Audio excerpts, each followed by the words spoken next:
Bonjour à tous, bonjour à Caroline.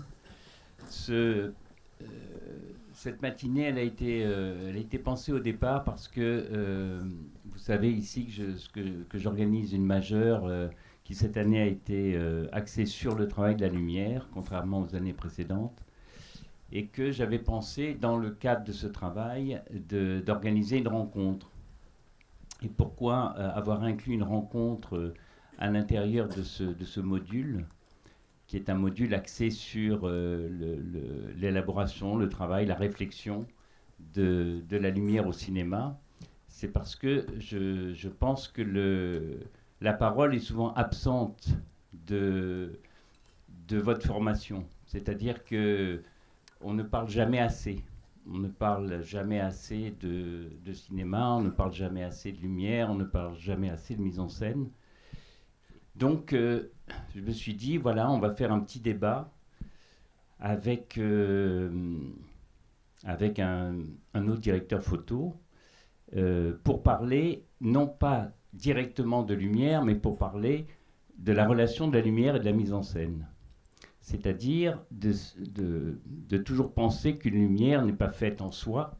Ça ne veut rien dire de faire une lumière pour faire de la lumière, mais que la lumière était toujours intégrée à un travail précis, construit, pensé d'une mise en scène. Et c'est drôle, tout à l'heure, bon, Caroline, on se connaît depuis très longtemps, on se fréquente uniquement professionnellement et de loin, et on ne s'était pas vu depuis assez longtemps, et voilà, je la revois depuis 20 minutes, et puis voilà, on n'a absolument pas préparé ce débat, mais il se trouve que depuis 10 minutes, on parle naturellement, on a parlé de Godard à cause de Bruno Nuiten, et elle me disait là un instant, et je pense que c'est une bonne introduction à ce débat, que à la question que je lui posais en disant, mais Godard, en fait, comment il préparait un plan? Il répétait avec les acteurs d'abord, etc. Et elle me disait, elle va sûrement nous en parler, non, il avait souvent une opinion très précise de la place de caméra, et surtout, et c'est intéressant pour nous, il ne concevait pas sa mise en scène par rapport à un cadre, c'est-à-dire que les acteurs pouvaient se déplacer dans un espace qui n'était pas uniquement compartimenté par le cadre. C'est pour ça que les acteurs sortent souvent du champ et re-rentrent dans le champ, et, alors que souvent on fait exactement l'inverse, c'est-à-dire qu'on fait une mise en scène, on demande aux acteurs de se déplacer et la caméra les suit, la caméra est pensée en fonction de ce mouvement-là. Et je lui demandais si, pour elle, est-ce qu'elle faisait la lumière en fonction du cadre de cette frontière-là, ou qu'au contraire, on pouvait imaginer de faire la lumière pour l'espace, indépendamment de la fragmentation donnée par le cadre. Et on va peut-être commencer par là. Alors, on réexplique un peu Ouais. cette idée que... Parce qu'en fait, les discussions qu'on a, ou cette parole dont tu parles, et qui est essentielle à ce qu'on produise un geste, en tout cas nous, on l'a pas tout seul, hein, on l'a avec un metteur en scène. On l'a avec un metteur en scène, on l'a avec notre équipe, on peut l'avoir avec des gens... on peut l'avoir avec des gens extérieurs au film, mais pas forcément, ça devient assez général. Le geste précis, il se fait avec les gens concernés, quoi. Et, et si ça dépend aussi du moment, c'est-à-dire que le metteur en scène, si c'est très en amont du film, là on aura des tendances. Alors, si on parle par exemple du travail avec Anne Fontaine sur Les Innocentes, j'en parle parce que peut-être certains ont vu le film, parce que toi tu as travaillé avec elle. Il y a chez Anne une grande faculté à oraliser. En fin de compte, le metteur en scène, comme tu dis, on parle à quelqu'un. Donc la parole, c'est s'adresser à l'autre ou aux autres. Et un metteur en scène, quand on parle d'image, en amont ou quelquefois moins en amont, ou de moins en moins en amont d'ailleurs, sur les films, c'est la parole qui commande. Alors on va parler de ceci, cela, on va prendre des références éventuellement de photographie, des références picturales, des références de films. Et c'est vrai, quand on construit l'élaboration, la préparation d'un film, moi j'ai toujours remarqué que c'était souvent des choses périphériques, des choses qui semblaient ne pas avoir une importance très grande, qui devenaient essentielles au cours du travail d'élaboration. Ce n'était jamais frontalement le désir d'un metteur en scène qui dit par exemple je veux, je sais pas moi, une image très contrastée ou une image très colorée, etc. C'est-à-dire qu'une indication frontale, bizarrement, elle n'est jamais vraiment suivie. Ce qui tout d'un coup interpelle, c'est la petite chose qui nous fait comprendre, ou les petites choses qui nous font comprendre la direction vers laquelle on doit aller. Et souvent, ces détails-là, dans le travail de recherche, ils sont absolument essentiels. Et quand on parlait du hors-champ chez Godard, on n'est pas si éloigné de notre discussion parce que travailler la lumière, c'est quand même c'est éclairer un plan et c'est éclairer un espace. Et que la qualité, la vérité, la sensibilité de l'éclairage d'un espace, elle transpire, je veux dire, dans la sensation qu'on a. Comme quand on est dans une pièce, on a une sensation. Quand on est chez quelqu'un, on a une sensation de la lumière qui rentre, de la façon dont l'intérieur est éclairé, et que donc on ressent quelque chose. Et cette sensation-là, quand on tourne un film, l'ensemble de l'équipe et les acteurs l'ont. C'est-à-dire qu'ils n'ont pas la sensation du plan. Un acteur, il ne sait pas exactement que le plan est coupé là, enfin il sait à peu près s'il est cadré en gros plan ou en plan large. Mais la sensation même qu'il a de l'atmosphère de lumière, c'est quelque chose de totalement général. Ce n'est pas lié à un plan. Et que donc, c'est pour ça que je te posais la question tout à l'heure, parce que ça me semble très intéressant de voir comment chacun fonctionne par rapport à un décor. C'est-à-dire que moi, j'essaye toujours, quand j'éclaire un décor, que la sensation que j'ai, indépendamment de la caméra, indépendamment de ce qu'on fait, que la sensation que je ressens soit juste par rapport au film, par rapport à la scène. Mais j'essaie toujours d'avoir cette relation à l'ensemble du décor.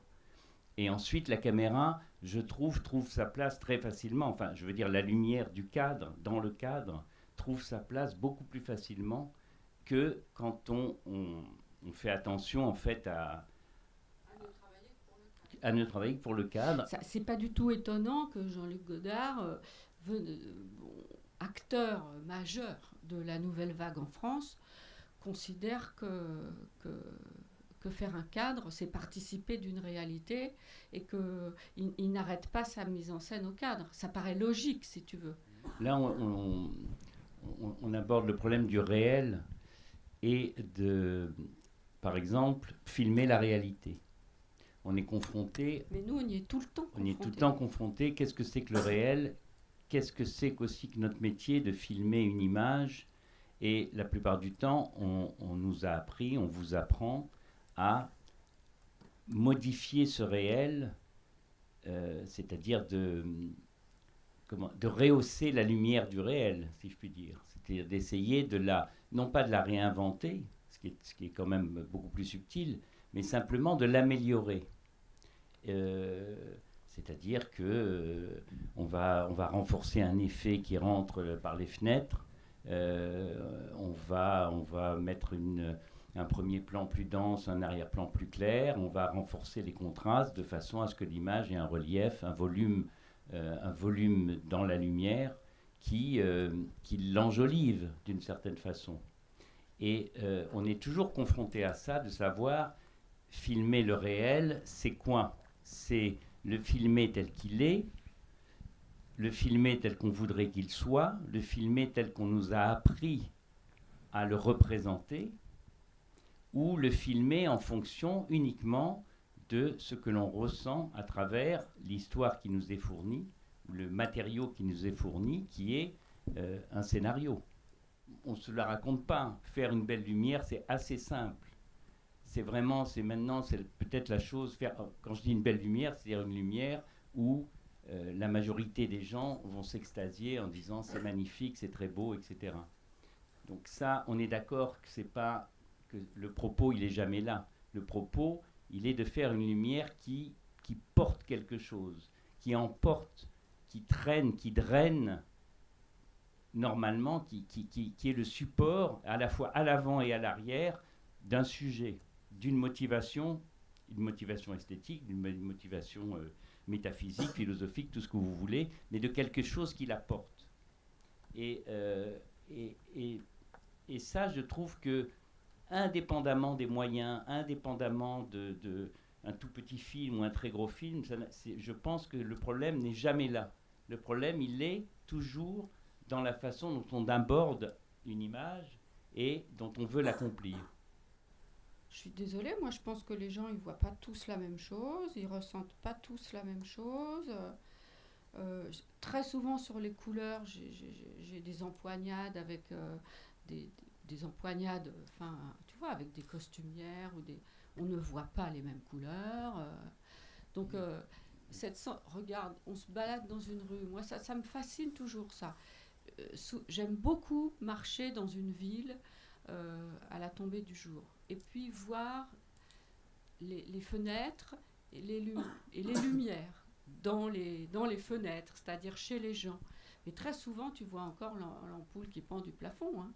Donc, tu as des gens qui vivent avec une ampoule, comme ça, qui pend au-dessus de leur tête. Moi, je n'y arrive pas. Moi, je casse l'ampoule, tout de suite. J'ai besoin qu'une lumière soit à ma hauteur. Ça veut dire que même dans ma vie de tous les jours, moi, la lumière, ça prend une proportion dingue. C'est-à-dire, on ne peut pas allumer une lampe un peu plus... Je vais chez des gens, par exemple, souvent, ils ont des trucs, tu sais, pour régler. Je trouve la lumière trop forte, je règle. Je descends un peu. Je fais de la lumière tout le temps, parce que sinon, tout simplement, je me sens extrêmement mal, quoi.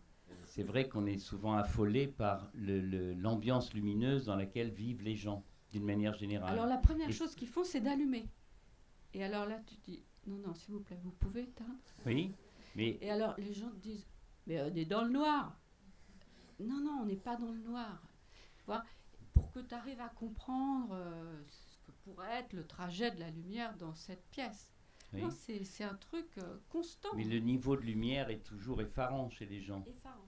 C'est-à-dire c'est très fort. Pourquoi c'est très fort ? Parce que ça rassure. Voir, ça rassure. C'est pas la peur du noir, mais c'est un peu ça. C'est quelque chose, quand on voit, on est dans une ambiance où rien ne peut nous surprendre. Nous, on essaye constamment de ramener les gens à un trajet vers la lumière, qui est un trajet archaïque, hein, qui est le trajet de ceux qui étaient dans l'ombre de la grotte et qui sortaient à la lumière. Tu vois, on dit toujours que c'est là que s'invente le cinéma, hein, la caverne de Platon. Et en fait, le plus terrible dans la lumière, chez ces gens, c'est atroce de dire ça, mais c'est une forme de fixité, tu vois.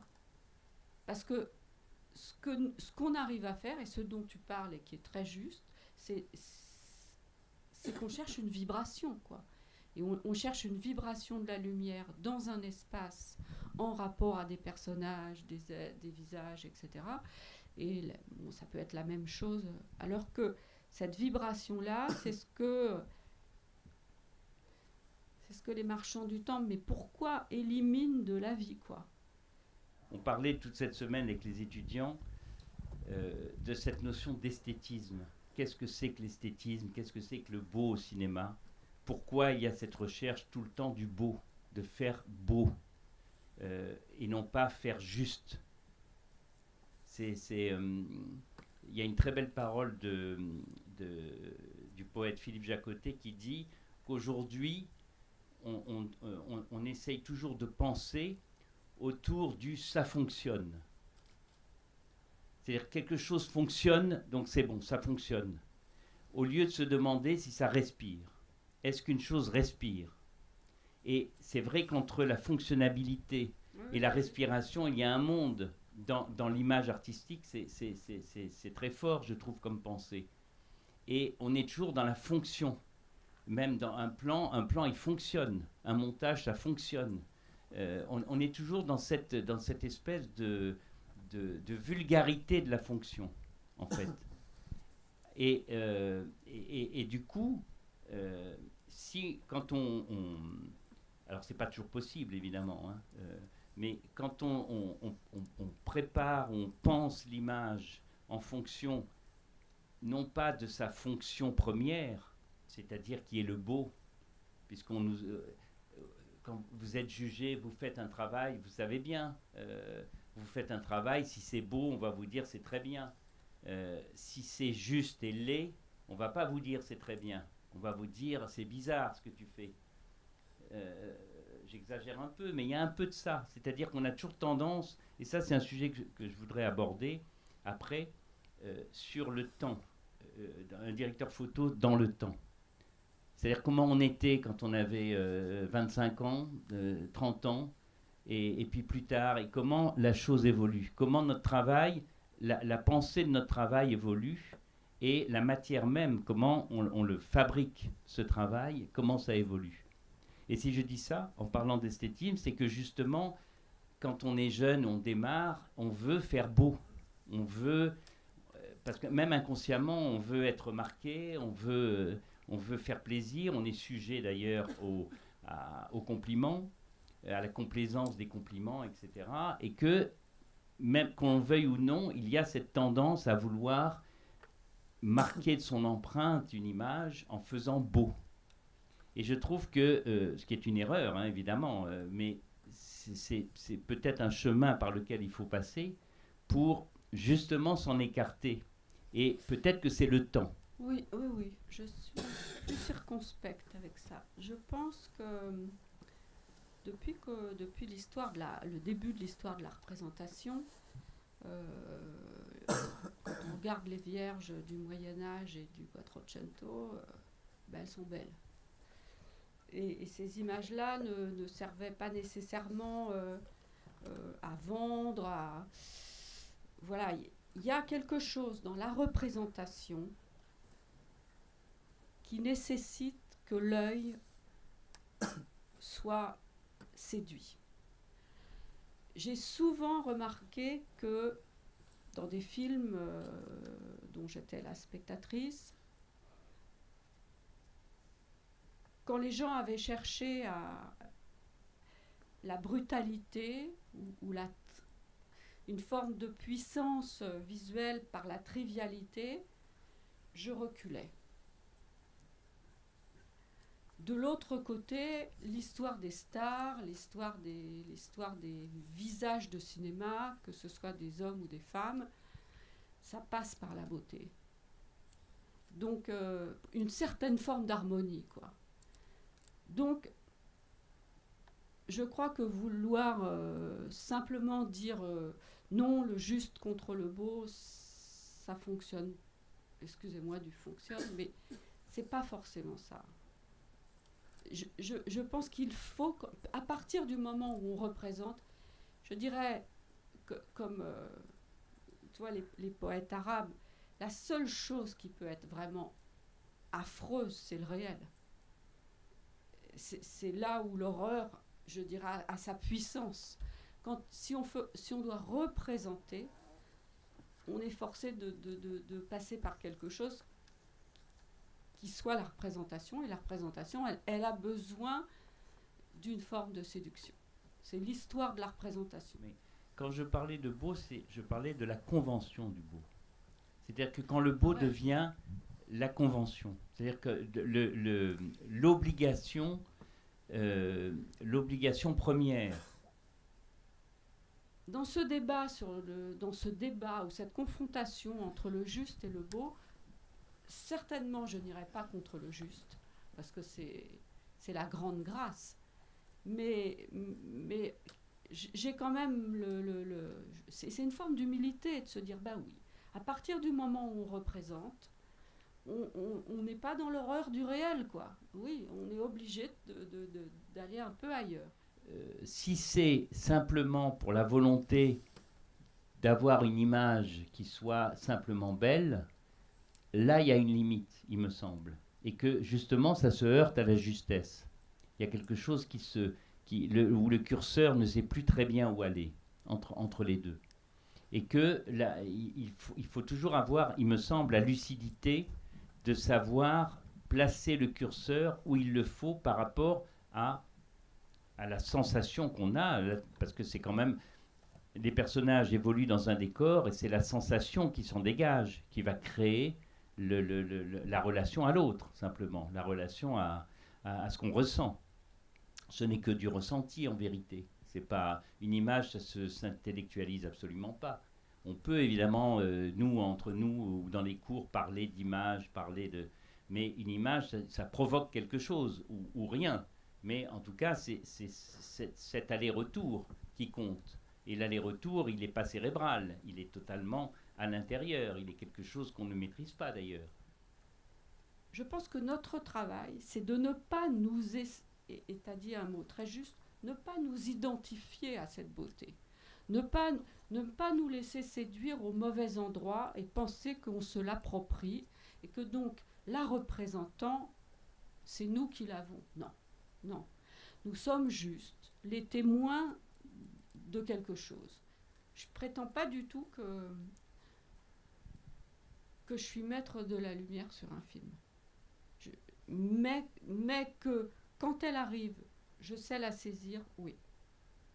Si on a cette rencontre aussi aujourd'hui en parlant de la relation mise en scène photographie, c'est que vous savez bien, on est tous là pour servir un film, on est tous là pour participer à un film. On n'est pas là pour faire chacun un métier. Donc c'est le film qui nous conduit, c'est le film qui va nous amener à. C'est pas nous qui allons amener le film. Et c'est là où le contresens est possible. Et j'employais le critère de convention du beau dans ce sens. C'est-à-dire que souvent, on s'approprie quelque chose. On dit, mais moi je m'en fous complètement que ce soit ça dans le film, moi je veux faire une belle image, c'est tout ce qui m'intéresse. C'est dans ce sens de la vulgarité de cette pensée-là que je pose la question. Et la justesse, quand tu parles de justesse, c'est la justesse, c'est que le metteur en scène qui peut le provoquer. C'est que le film, enfin c'est pareil. La justesse, c'est pas nous qui allons dire c'est juste, c'est le film qui le dit. Ou en tout cas la sensation. Un metteur en scène ou un acteur. Hein. Ça peut être un acteur, ça peut être tout d'un coup un personnage qui nous conduit à l'endroit exact où le film se déploie, quoi. Ça, c'est encore autre chose. Oui, alors ça, c'est une discussion dont on peut parler 5 minutes de ça, du rôle des acteurs dans la lumière. C'est vrai qu'un acteur, par exemple, un acteur, quelquefois, à certains moments, peut nous faire comprendre tout. Peut nous faire comprendre tout d'un coup, même au-delà du sens de la scène, mais la sensation qu'on peut avoir à la fois et du personnage et de la situation, souvent on le comprend par ce que fait l'acteur. C'est pour ça que moi je pense que c'est toujours très utile et même indispensable de toujours partir de lui. Que quand il y a une répétition, que c'est fondamental de suivre l'acteur, de le regarder à tous les postes, où vous soyez, même si vous êtes au combo, etc., regardez les acteurs en train de faire. Parce que tout part de là, en vérité. Et combien de fois, moi je sais que souvent, moi je me raconte des histoires. C'est-à-dire que l'acteur fait quelque chose et je me raconte une histoire qui même n'a rien à voir. Mais, le fait de me raconter des histoires m'aide à travailler. Je m'invente des histoires qui n'ont rien à voir quelquefois. Mais c'est un détour qui m'aide beaucoup, je trouve, pour pour créer une ambiance ou pour avoir simplement une imagination plus grande que simplement le fait d'avoir une lampe ou une bougie ou je ne sais pas, qui pourrait nous guider. Parce que le côté un peu trivial de notre métier, c'est que c'est vrai qu'on est quand même, on est obligé de suivre un peu les éléments. S'il y a une lampe ici, on éteindrait ça, il y a une lampe ici, on est obligé de se servir de cette lampe. En tout cas, en direction de lumière, en contraste, en intensité, etc. On part de la lampe, comme on partirait d'une fenêtre, etc. Et d'une manière générale, les limites de notre travail, elles se situent là. Si on veut dépasser les limites, il faut dépasser les limites de la réalité même. Oui, mais de moi, la je me lumière. fais jamais imposer une lampe si je pense que c'est pas juste qu'on ait une lampe ici. Oui, J'aurais mais d'ailleurs aimé qu'il y ait une lampe ici, Oui. ça aurait été plus agréable. bien sûr. Mais non, mais quand je dis une lampe ici, Mais- c'est même une lampe que l'on Mais que l'on tes 10 mettrait. semaines de préparation, elles te servent aussi à ça. Hein. C'est-à-dire que moi, la négociation, c'est là où je trouve qu'il faudrait aussi des écoles de négociation plutôt que des écoles, puisque tout se négocie tout le temps. C'est négocier avec les autres partenaires visuels qui sont le décorateur, les costumes, etc. Ce que sera la matière de l'image. Et ça, c'est un temps considérable et que je passe avec d'ailleurs de plus en plus de plaisir. Parce que d'abord, le geste de l'autre m'intéresse, c'est-à-dire comment ça surgit. Alors en même temps, c'est pas mystérieux, hein, c'est toujours des intérieurs, des objets, selon les époques, etc. Mais, mais tout ce qui est filmé passe par ma... L'idée que quelque chose m'arrive et que je n'y ai pas un peu réfléchi, ça peut arriver, bien sûr. Ça peut arriver dans des extérieurs, ça peut arriver dans des... Mais j'essaye d'avoir pu y penser, quoi. Alors, c'est peut-être la même chose que de se raconter une histoire. Ma grande bataille aujourd'hui, c'est ça. Et maintenant que j'ai moins peur pour mon propre travail, que j'ai moins... oui, j'ai moins d'angoisse, je dirais qu'une grande partie de mon travail, 30% même, c'est de rendre organique ce truc entre décor, costume, etc. Et que ça soit un mouvement, oui, organique, quoi, commun. Combien de fois on a entendu « Ah, mais on le fera à l'étalonnage » ou « Mais l'image, maintenant, ça se fait à l'étalonnage, on peut tout faire à l'étalonnage, donc c'est pas la peine c'est pas la peine de faire chier, c'est pas la peine de passer du temps, c'est pas la peine... on l'entend, ça. On l'entend. Moi, je l'entends pas. Non, mais on l'entend.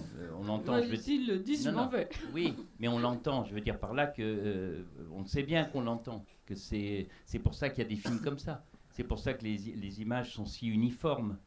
Parce qu'effectivement, maintenant, les gens sont pris au piège. Je pense que le truc ne Non, mais vient toi, pas tu te bats pour du ça. fait qu'on Mais- dise... Non, mais c'est pas parce qu'on dit ça se fera à l'étalonnage. C'est parce que, justement, ce sont des gens les uns à compter des autres qui n'ont pas le même mouvement, qui ne sont pas dans le même rêve, ou dans la même organicité de quelque chose à produire. Qu'après, il va falloir, évidemment, colmater. Mais le fond du truc, c'est que quand même, il n'y a pas de regard, il n'y a pas ce travail commun pour partager une image qui est quand même pas très grande, hein, parce que la surface d'un négatif, c'était pas très grand, même si quand c'est projeté, c'est infini. Donc, je pense que ça vient vraiment d'un manque de rapport. Et c'est pour moi, je fais du cinéma parce que je le fais avec des gens. Hein. Parce que fabriquer quelque chose à plusieurs, je trouve que c'est une aventure extraordinaire. Oui, quoi. mais la tendance globale, c'est justement c'est de fabriquer. C'est pas de chercher. Oui. Et une image, ça se cherche constamment. Ça se pense et ça se cherche. Ça se fait pas comme ça, évidemment. Que le décor soit difficile ou très facile, l'image obéit à toute une préparation, hein, ou tout au moins tout un préalable qui est beaucoup plus complexe. Et c'est ce préalable dont on parle. Toi, tu le manifestes comme ça en disant la convergence des différents postes vers un même but, avec des gens qui quelquefois ne pensent pas la même chose. À un moment donné, là, c'est tellement organique que le fait que l'effet de lumière ou je ne sais quoi vienne de un tel ou un tel ou un tel, on a complètement oublié. On sait que, alors que la plupart du temps, dans une équipe, et ça on l'entend, c'est « Ah, c'était mon idée ». Alors que non, c'est le... Tu veux dire que l'idée, ce qui c'est le semblait film dire, c'est qui que produit des choses. que le film produit de lui-même l'idée. Le Oui, film produit oui. l'idée, Ah quoi. oui, ça c'est sûr. Bien sûr. Donc, je pense que oui, le metteur en scène. Mais il faut arrêter de penser que le metteur en scène, il est comme nous. Bon, c'est un des organes du film, quoi. Il n'y a que la France qui pense que le metteur en scène, il est tout. Non, il n'est pas tout. Non, non, non, non, non, je suis désolée, non. Moi, il m'arrive de me battre pour le film contre le metteur en scène. Et je sais que je n'ai pas tort. Mais après, c'est comment on le fait. C'est comment on le fait. Et j'ai vu des acteurs se battre contre le metteur en scène pour le film. Oui, oui. Comme c'est celui qui signe, c'est celui qui endosse en fait tout le poids du film, in fine. À la fin, c'est le film 2. Et après, le tournage, la préparation, tout ça, c'est autre chose. Par contre, dans le jet du travail, dans l'énergie du travail, les choses se passent évidemment chaque fois différemment. Chaque fois, chaque film est un cas particulier. Quand tu disais quelquefois je me bats pour le film, c'est extrêmement juste ça. Que combien de fois, le problème souvent c'est qu'un technicien ait l'impression de faire son film. C'est que le film, moi j'ai toujours eu cette impression très étrange, avec des metteurs en scène qui ne foutaient rien. Mais vraiment qui étaient... mais qu'est-ce qu'ils font? J'ai tourné avec un écrivain, il foutait rien. Mais bizarrement, le film leur ressemble toujours. C'est-à-dire qu'il y a toujours quelque chose qui lie. Pourquoi?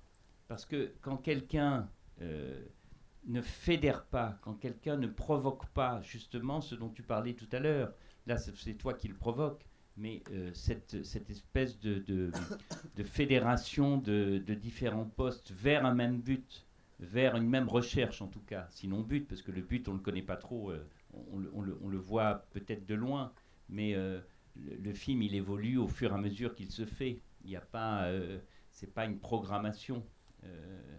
Encore une fois, c'est pas un objet, un film. Un film, il appartient à lui-même avant tout. Il ressemble à lui-même et c'est souvent le film qui nous prend. Plus quelque chose a été pensé sur le temps et donc ce processus a été mis en marche, plus la décision finalement, elle arrive, comme dit Yves, le film la prend, quoi. Le film la prend, voilà. Et telle séquence qui devait se faire en jour se fait en fin de jour, qui devait se faire en fin de jour se fera en nuit, et tel acteur, donc... tu vois, c'est ce truc-là. C'est une espèce d'hystérisation de la décision, d'hystérisation du metteur en scène, d'hystérisation de l'ordre. Tu vois? Ben non, non, non, non. Pensons plus à la danse et à la musique. Moi, j'ai jamais compris le découpage à la table. Je n'ai jamais compris ça. De découper un film sans avoir vu les acteurs, sans avoir vu la répétition, ça me semble très aléatoire. En revanche, quand on prépare les films, voir les acteurs jouer longtemps avant sur les décors, alors là, c'est sûr que c'est une base à la fois de proposition, de réflexion, qui était énorme. Mais le découpage... moi, je me suis toujours, je ne sais pas comment il fonctionne, beaucoup méfié des storyboards, mais pour certaines séquences, ils sont essentiels. Et on les fait, et on en passe par là. Et je serais plutôt pour arriver à déterminer le plan maître d'une séquence. Et d'ailleurs, je pense que c'est ça le montage aussi. Pour moi, le montage, c'est pas C'est pas de coller des plans ensemble, etc. C'est de comprendre le plan qui tient la séquence. En tout cas, chez certains cinéastes et chez Beauvoir en particulier. C'est quel est le plan qui est le noyau de la séquence.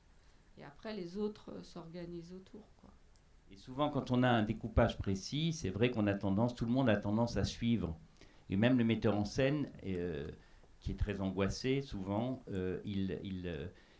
avec la script souvent qui tient à ce découpage, donc ça incite le metteur en scène à suivre, parce que c'est rassurant.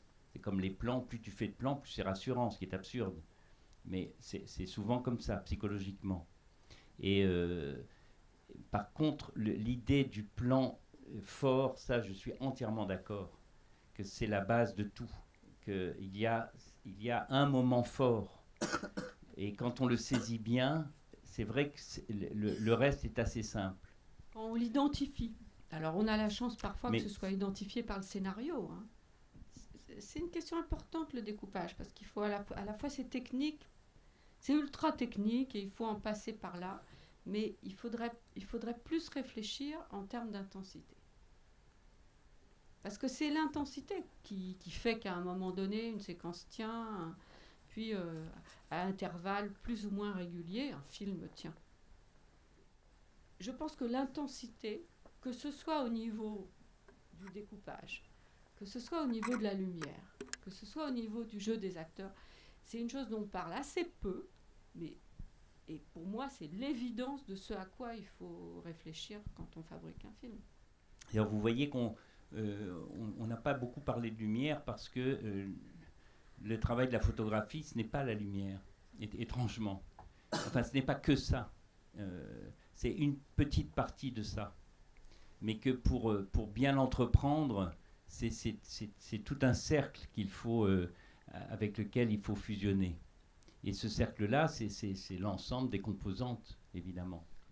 Dans ce qu'on a à vous donner, on n'a à vous donner qu'une partie d'une expérience. On n'a pas à donner des vérités, on n'a pas à donner des choses à apprendre. Juste faire part d'une expérience et que vous réfléchissiez là-dessus. Et moi, j'ai toujours eu la sensation très désagréable, et de plus en plus. Et alors que j'ai commencé par le numérique depuis bien longtemps, et que c'est une chose sur laquelle j'ai réfléchi énormément, je trouve de plus en plus, alors c'est peut-être moi uniquement, hein, mais quand je vois les films au premier montage ou en cours de montage, sur grand écran comme ça, donc à partir de la sortie à vide, la sensation que j'ai du film, elle est toujours meilleure que celle que j'ai quand le film sort en salle. C'est-à-dire, donc après étalonnage, sur un DCP, donc l'image qui est reproduite dans sa plus grande qualité. J'ai toujours eu cette impression, c'est-à-dire que l'impression était moins bonne après coup. Moi, ayant fait l'étalonnage et tout ça. Hein, donc, mais avec le numérique. Avec le numérique. Tu n'as pas ce sentiment quand c'est un film en argentique? Non. Non. Avec le film en argentique, non. J'ai jamais eu cette impression parce que souvent les rushs, en fait, l'étalonnage en argentique, sauf effet particulier, il se suivait très bien. Enfin, l'étalonnage d'un film en argentique. Alors, de quoi tu parles? Tu parles d'une dégradation? Je ne sais pas. Je dis que l'impression que j'ai d'un DNX36 sur un grand écran, non étalonné, donc simplement l'image qui. Non, c'est pas le grain. C'est pas uniquement le grain, c'est que. Alors que moi, j'essaye justement de tenir l'image le plus possible et que l'étalonnage, on intervienne très très peu, donc que vraiment tout soit fait au tournage, j'ai toujours cette impression très désagréable que je n'arrive pas à reproduire par mon travail en étalonnage ma sensation que j'ai sur le tournage. C'est-à-dire que ma sensation, quand je vois le DNX36, elle est toujours meilleure. C'est-à-dire ce que j'ai fait sur le tournage, je le maltraite moi-même. Ça, c'est parce que tu es un mélancolique. Mais je ne sais pas. C'est parce que l'objet fini je ne sais pas. Peut-être qu'il interprète de façon psychanalytique, mais c'est une impression plus terre à terre. Enfin, en tout cas, je me dis, mais est-ce que c'est parce que il y a la maladresse, il y a le fait que ce soit pas tout à fait... Parce que tu n'acceptes pas d'être spectateur de ton... Et je comprends très bien. C'est très difficile de voir des films sur lesquels on a travaillé. Quelquefois, on le voit pas... On le voit jamais, ou quelquefois, on le voit tard, quoi. Ça m'est arrivé, bon, maintenant, je dirais pas assez souvent, mais fréquemment, disons 4, 5 fois, de voir des films auxquels j'avais participé en projection, en sélection officielle à Cannes, mais c'est atroce. C'est juste atroce. On voit pas, je vois pas le film. Pourtant, tout ce que j'ai fait, c'est pour être projeté sur ce putain d'écran de 20 mètres de base. Parce que c'est quand même le plus grand écran du monde. Hein. Donc, tout. Est-ce que ça résiste? Est-ce que ça tient? Est-ce qu'on choisit du 2K, du 4K? Est-ce que ça, c'est Rivette qui disait ça. Il y a des bonnes et des mauvaises projections. Je crois qu'on ne voit jamais les mêmes choses. Hein. Mais bien sûr. Mais ça, et dans tous les films, des choses nous apparaissent. Mais j'aimerais justement vous poser la question à vous, la façon, à votre stade, hein, au stade où vous en êtes, de vous poser presque brutalement la question de qu'est-ce que vous attendez d'un étalonnage. Pour vous, c'est quoi un étalonnage? C'est-à-dire qu'une image, pour moi, elle se construit sur le plateau, et avant tout sur le plateau. Il y a donc une ligne directrice absolue qu'il faut garder, et que l'étalonnage ne peut que suivre, compléter, apprivoiser selon aussi les écarts de montage ou les plans, etc. Mais cette ligne-là, souvent, il peut arriver que le metteur en scène, tout d'un coup, il suffit même, moi j'ai même vu quelquefois on touche des boutons, et puis tout d'un coup, il y a des choses absurdes qui se passent sur l'écran, et puis de dire « Ah, mais c'est pas mal ça, pourquoi on n'irait pas là-dedans ?»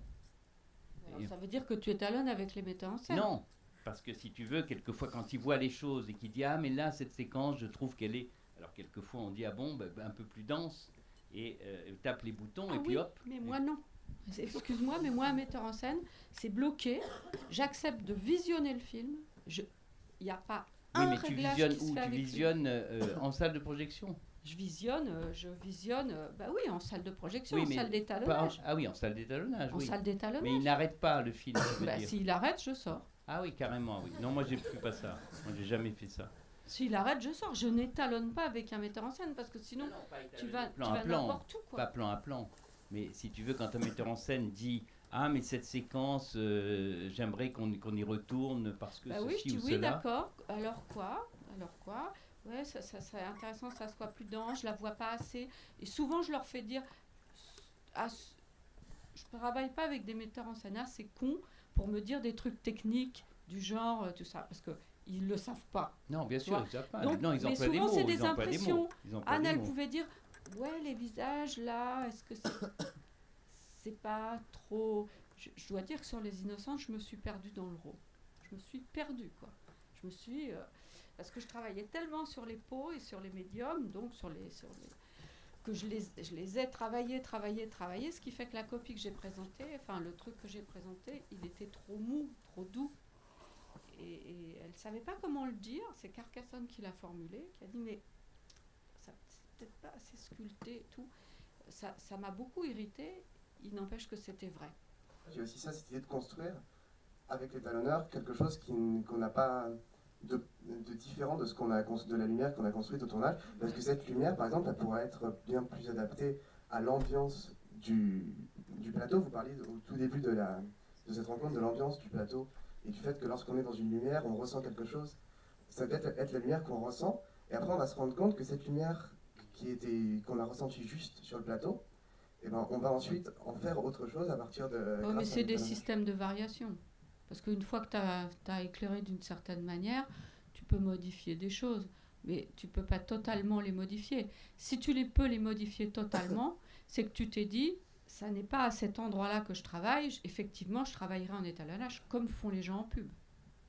Mais si tu as proposé quelque chose sur le plateau, tu l'as proposé. Donc, à partir de là, on en revient, c'est un système d'intensité. quelque chose que tu pensais pouvoir être très lumineux, il faut que ça le soit moins, parce que dans l'histoire, à ce moment-là, c'est peut-être pas intéressant, il faut pas que l'espace soit si lumineux. C'est ce qu'on appelle de la variation, tu vois, de variation d'intensité. C'est pas du choix, quoi. Par contre, un étalonnage, le film d'Iñárritu, là, le dernier, oui, où justement c'était fait sans lumière et où l'opérateur a dit je sais qu'à l'étalonnage, je vais faire ça et ça. Alors moi, j'ai pas été émue par les paysages. Non, mais ça c'est autre chose, oui, ça, oui. Mais lui, ce émue, qu'il a quoi. fait simplement, c'est qu'il a dit je n'ai pas de lumière, donc je sais que mes visages en court foyer vont être pas assez éclairés par rapport au fond.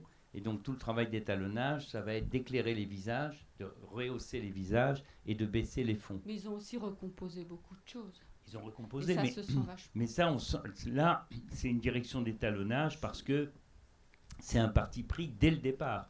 De dire, voilà, je n'éclaire pas et je vais avoir ces écarts-là et donc je vais compenser ces écarts. C'est tout à fait différent que de faire les choses après, évidemment. Dans la continuité, moi je me demandais quelle était votre attitude par rapport aux interfaces justement, qu'elles soient les moniteurs sur le plateau ou celui en montage, comment vous maîtrisez l'image qui va être vue par le réalisateur alors qu'elle est en cours, surtout dans le cadre d'un tournage RAW. Bah, y a des... Ah bah non, mais moi je travaille en Rec 709, hein, je me complique pas la vie, voilà, les constructeurs ils proposent un truc. C'est quand même un visionnage hyper correct qui donne une vraie sensation de l'image. Bon, tous ces écrans, à la fois ça me navre et à la fois... alors j'essaye qu'ils soient le mieux réglés possible. Hein. Mais voilà, c'est des outils. Je m'en sers que j'essaye de faire que ce soit des outils. Voilà, quand c'est des outils médiocres, je le dis. Quand c'est des outils... quand il faut régler un mouvement de foule et que le premier assistant, il a le truc, je trouve ça vachement bien, quoi. Qu'il voit, au lieu de hurler avec des mégaphones... toujours en revenir à l'outil, quoi. Je sais pas si je suis claire. Moi, je dirais que concernant les DIT, moi, je suis farouchement contre. Je ne vois pas l'intérêt, sinon de mettre un personnage supplémentaire dans une discussion qui n'a pas lieu d'être, puisqu'il est censé gérer un outil technique et que l'imagination visuelle, elle dépend de cet outil technique. Donc on doit savoir le contrôler. Si on ne sait pas le contrôler, on ne peut pas faire une image. Donc je ne sais pas à quoi il pourrait servir. Je ne sais pas à quoi il sert en vérité. Certains font le diaph. Et pour moi, faire le diaph, poser le bon diaph, c'est créer la lumière. Donc savoir où on met la pose, effectivement, c'est très important. Donc, c'est au directeur photo de le faire. Et donc, j'arrive pas à comprendre. Par contre, on pose l'image à 3. C'est-à-dire, je pose à la cellule, je travaille avec un deuxième assistant qui est sur l'oscilloscope et mon premier assistant a sa propre cellule. Ça veut dire que je ne donne jamais le diaph sans l'avoir confronté aux deux autres. Et quelquefois, ils se conforment à moi, quelquefois, je me conforme à eux. Attends, c'est des écarts de... Bon, c'est des écarts d'un demi-diaph, mais c'est des écarts d'un demi-diaph. Ça veut dire que je continue à être sur la pose, c'est-à-dire chercher le gris neutre dans une image. Hein. Sur la pose, sur la pose, sur la pose. Et je fais des lilies à la fin de chaque plan. Moi, j'ai fait l'école Louis Lumière et on m'a toujours appris à poser, à faire très attention au diaphragme, au keylight, dans les basses lumières, etc. Et au début, je pensais que il fallait mettre la cellule sur tous les endroits de l'image. Et puis après, j'ai travaillé avec Pierre Lhomme et je ne comprenais pas, je ne le voyais jamais sortir sa cellule. Sinon, au tout dernier moment, juste avant le moteur, il allait à un endroit du plan et il mettait sa cellule et puis il disait le diaph à un endroit précis. Oui, parce qu'il éclairait, son œil était... Son œil était... Et tout d'un C'était coup, dans- j'ai compris que c'était l'œil qui parlait, que la cellule, c'était juste un relais. Mais et ça m'a éclairé, ça m'a ouvert plein de choses, parce que tout d'un coup, on n'était pas arc-bouté derrière le résultat technique, et mais par rapport à la sensation de l'œil. Et j'ai toujours aussi, par mon expérience, chaque fois que j'ai pris des risques dans une image, c'est toujours l'image est réussie. Chaque fois que je n'ai pas pris des risques, que j'ai eu peur et que j'ai fait confiance à la cellule, l'image était beaucoup plus banale.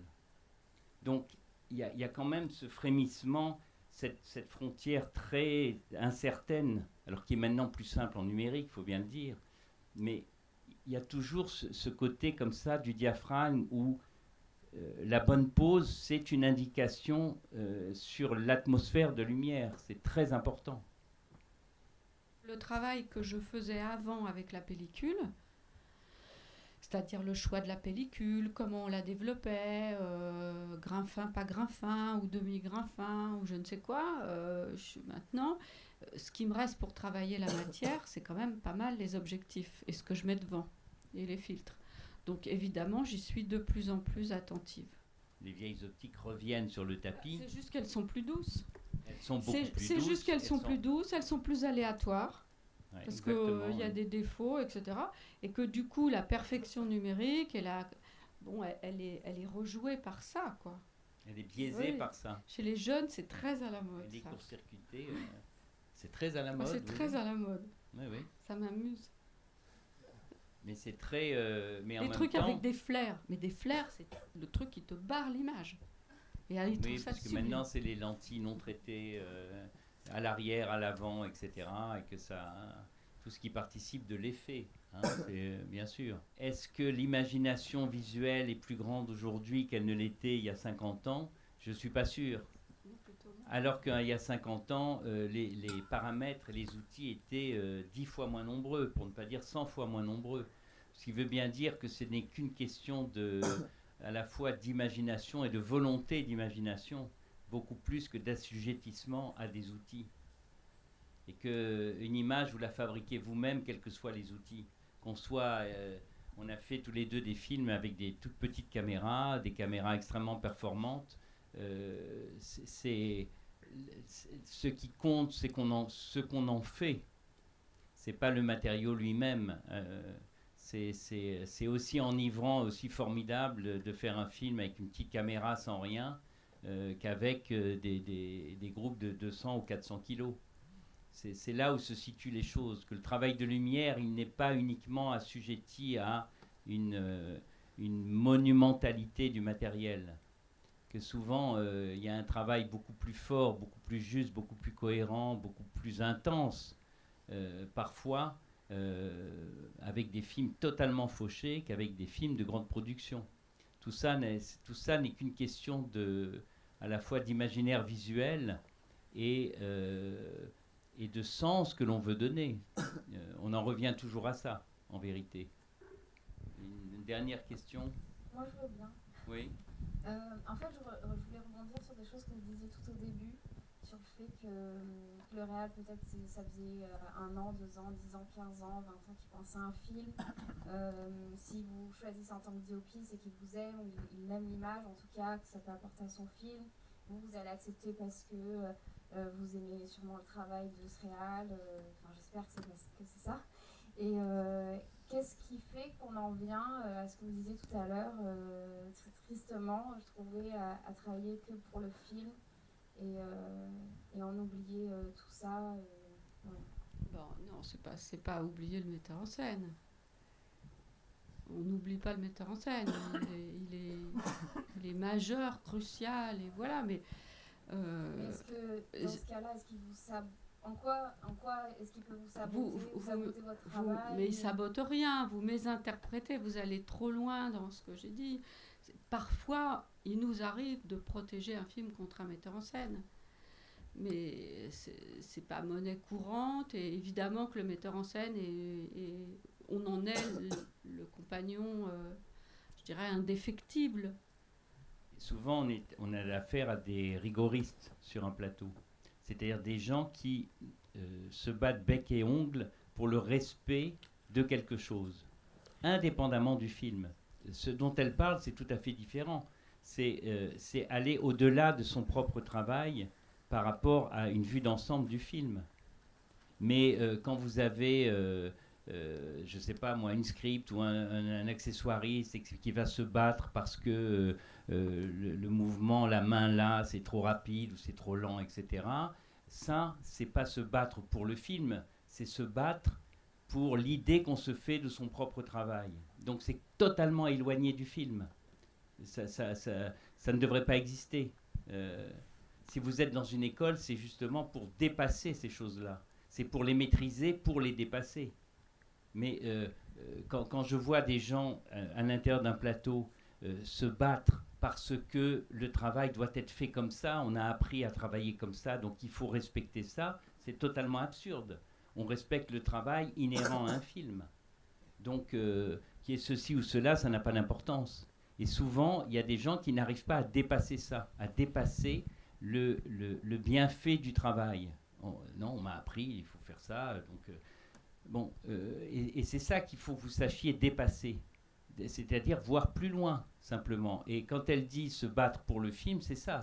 C'est voir le film, c'est voir l'horizon du film, et pas l'horizon du tournage. Et de dire, je fais ceci, là, j'ai bien fait mon truc, donc moi, je suis tranquille, j'ai bien fait mon truc. Le plan peut être merdique, ça n'a pas d'importance, moi, j'ai bien fait le truc. C'est souvent ça. Et ça, c'est une chose épouvantable, dont il faut que vous vous débarrassiez tout de suite. Et faire le ménage aussi, autour de vous, par rapport à ça. C'est ce que Godard appelle les professionnels de la profession. Oui, c'est ça. Et où on se dit que être un grand professionnel, c'est pouvoir redevenir un amateur. Et dans amateur, il y a aimer, quoi. Ah ben, ce n'est que si vous arrivez à rester un amateur, vous avez de grandes chances de faire de belles choses. Oui. Ça, c'est sûr. Oui, absolument. C'est évident. Si vous voulez réussir, vous avez toutes les chances d'échouer.